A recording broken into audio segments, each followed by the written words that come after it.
حضور کی طرف نسبت رکھنے والی ایک ایک شے سے پیار، یہ الادب مع الرسول ہے۔ اسی میں آتا ہے پھر آقا علیہ السلام کی اہل بیت سے محبت، یہ الادب مع الرسول کا حصہ ہے، چونکہ آقا علیہ السلام نے فرمایا انی تارک فیکم الثقلین ان اخذتم بہ لم تضلوا کتاب اللہ و عطرتی اہل بیتی، میں دو چیزیں چھوڑ کے جا رہا ہوں،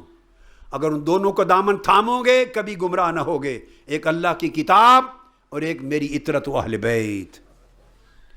یہ ادب مصطفیٰ کے تقاضوں میں سے ہے حضور کی اہل بیت سے محبت کرنا۔ عمر بن ابی سلمہ روایت کرتے ہیں آقا علیہ السلام نے حضرت سیدہ فاطمۃ الزہرا، امام حسن، امام حسین، سیدنا علی مرتضیٰ سب کو چادر میں لے کے فرمایا اللہم ہؤلاء اہل بیتی فاذہب عنہم الرجس وطہرہم تطہیرا، یہ میری اہل بیت ہے۔ آقا علیہ السلام نے ان سب کو جمع کیا اور جمع کر کے فرمایا من احب اللہ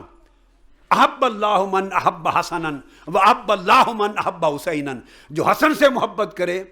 اس سے اللہ محبت کرے، جو حسین سے محبت کرے اس سے اللہ محبت کرے، اور فرمایا من احب ہذین واحب امہما واحب اباہما کان معی فی درجتی فی الجنہ، جو حسن اور حسین سے محبت کرے گا، ان کی والدہ فاطمہ سے محبت کرے گا، ان کے والد علی شیر خدا سے محبت کرے گا، فرمایا وہ میرے ساتھ میرے ہی جگہ پر قیامت کے دن ہوگا اور جنت میں قیام پذیر ہوگا۔